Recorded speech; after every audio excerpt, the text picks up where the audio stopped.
is Casey Pandel and I live in Santa Maria, Bulacan.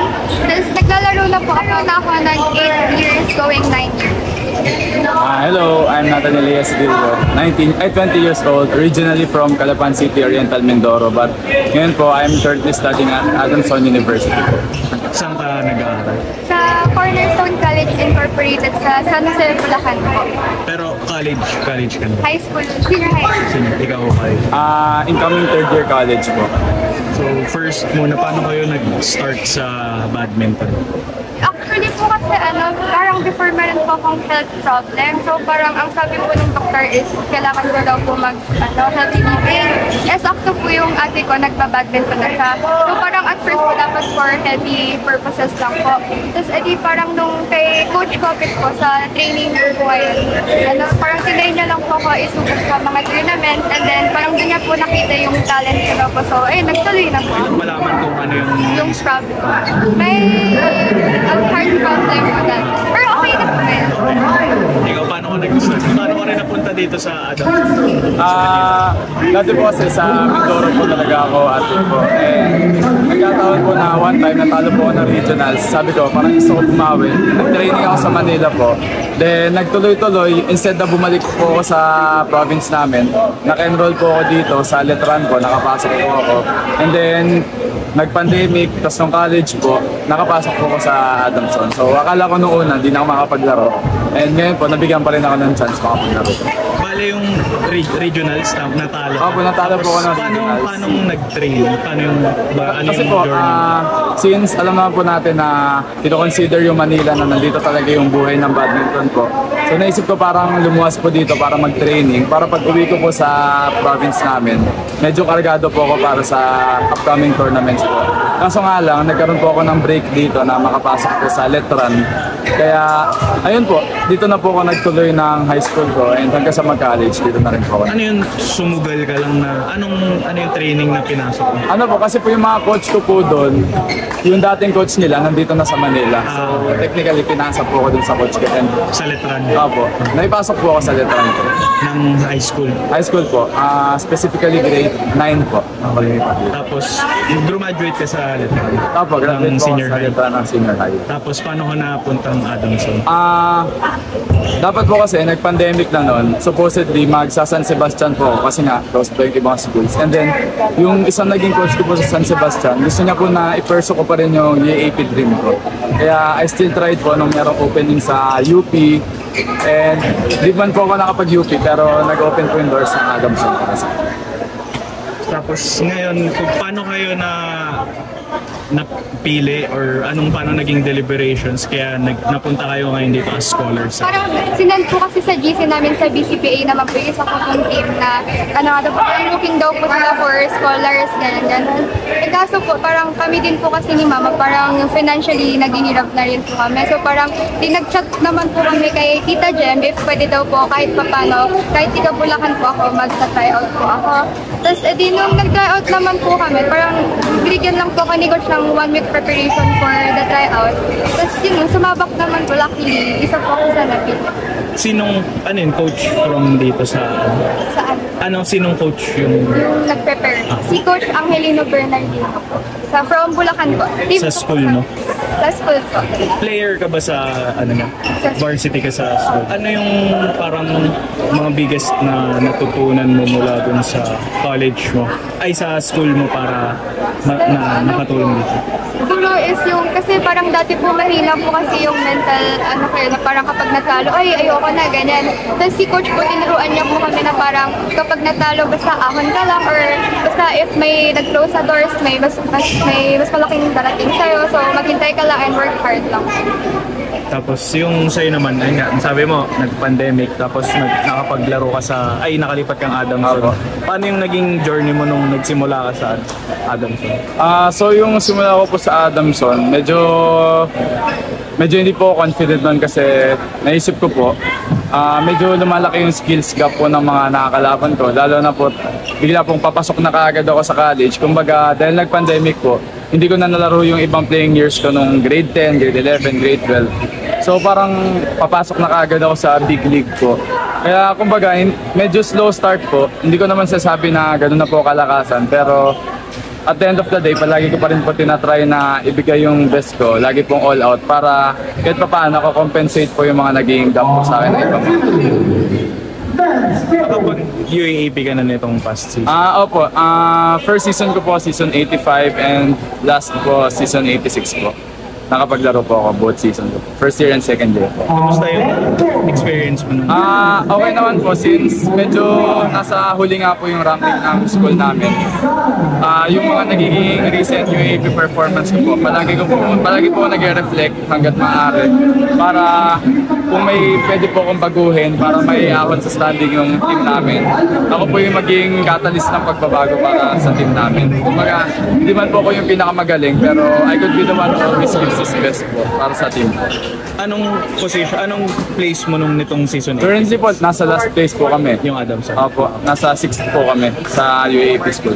Pero optimistic ka naman na... Opo, kasi po alam ko naman na binibigay ko po yung best friend. Hindi lang naman po ako, kundi yung pati yung mga teammates ko po. Alam ko na nai-inspire ko din po sila. Nai-inspire po namin isa't isa. Para may ahon po yung team. Lalo na po nagkakaroon na ng magandang suporta para sa Adamson. Ikaw naman, anong plans mo?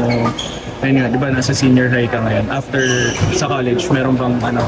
Kasi since incoming grade 12 na po ako, parang mas dumating na po yung pressure na kung saan ako magka-college or anong course kukunin ko. So I asked a lot of naman po, parang coaches or mga parents na kilala ko. Tapos they recommended po na mag-UP ako or UST or NO. Kasi po ang course na kukunin ko is psychology. Tapos may mga nagsabi po sa akin na ang best daw po is UST and UP. So right now po, parang I'm trying to get in po sa UST and UP. Pero naman po, parang may mga ini-require na po ako na pumasok sa UP and UST ngayon. Magtutuloy ka pa rin na maglaro ng Kailangan ko rin po. para sa outside dun sa sport. Ano yung mga motivations mo sa... Para sa akin, yung biggest motivation ko po is yung mother ko po.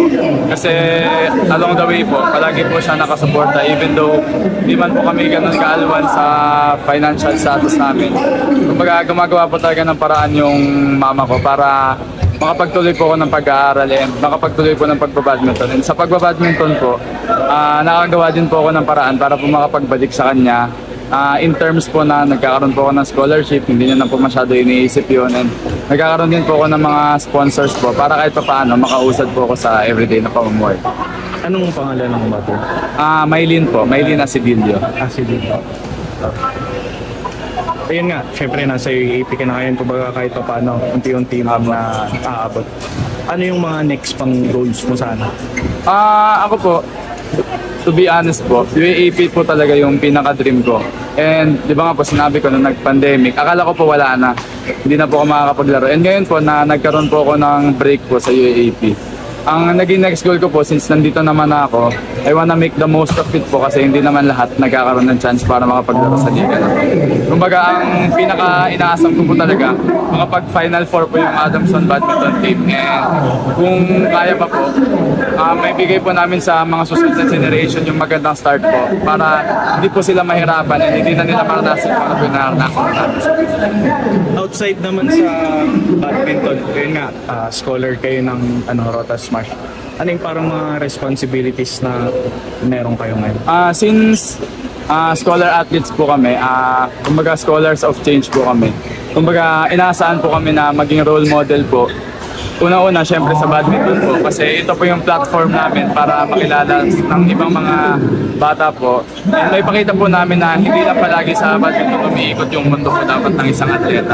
Kumbaga bilang atleta, basically, student athletes po tayo. Kailangan napahalagahan din po natin yung academic life natin. Kailangan po, well-rounded din po tayo sa iba't ibang aspeto ng buhay natin. Lalo na po sa social aspect po and sa pag-aalaga din po sa sarili natin. Gusto mo ring maging example na bilang magbuting student din kailangan pa rin magampanan yung role. Opo, kasi po kung nagiging mabuting estudyante po tayo, meron po tayong disiplina sa eskwelahan. Masasabi rin po natin na mas makakaya po natin madisiplina yung sarili natin sa pagiging atleta natin. Kasi po, ito po yung basic na responsibilidad natin, yung mag-aral po. And kumbaga, full-time student po tayo and part-time athlete lang po. Kaya kailangan alam po natin yung priorities and responsibilities natin. Anong goals mo for season 87? Season 87 po, siyempre, commonly, mag-deliver po ng panalo para sa team. And hanggat maaari, magbigay po ng motivation sa mga teammate ko na kung kahit ano man po yung mga nangyari this past season, binigay na po namin yung best namin. And kung it's behind na, it will be behind us na. Kumbaga, hindi na dapat ito maging hindrance sa amin. Kailangan maging focus and clear na kami sa magiging goal po namin this season 87. Na tuloy-tuloy lang po palagi and don't stop po talaga. If there's a will, there's a way. Message mo sa mother mo? Message ko po kay Mama, masalamat po sa palaging pagsuporta. I'm always grateful na naging anak mo ko and naging mama po kita. Asahan mo na I will always give my best po para sa iyo and para sa mga pangarap. Paano mo lang gagampanan yung responsibility na yun? And ano rin yung tingin mong mga dapat gawin mo? Yung mga tingin ko po na dapat gawin is definitely na ipakita po namin na deserve po talaga namin ni Kuya Nat yung spot na to. Especially kasi out of 100 players po, kami po talaga yung lucky na napili ng Rota Smash, which thank you po Rota Smash kasi malaking tulong po sila, especially na we're both financially unstable nga po right now. Tapos, kung magagawa namin for Rota Smash is parang do our best na lang po talaga. Tapos, as much as we can na manalo po sa mga tournament, gagawin ko lang. Which dito din po papasok na we will inspire other players po to work hard mo. Work hard pa po sa mga training nila kasi ang dami din po, actually napapansin ko po sa generation ngayon, ang dami na pong players na parang ayaw na nila mag-badminton kasi pressure daw po sa mom nila or sa friends nila. I say, wag niyo po masyado i-delay yung pressure. If kaya niyo po, try niyo po siya gawing motivation or inspiration na alam na pressure ako or yun yung tingin nila, so ipapakita ko na kaya ko. Message mo na lang sa family mo pati friends mo. My message to my fans and my friends are thank you for supporting me ever since I started this journey. Hanggang matapos ko to, dala-dala ko kayo. Yun lang.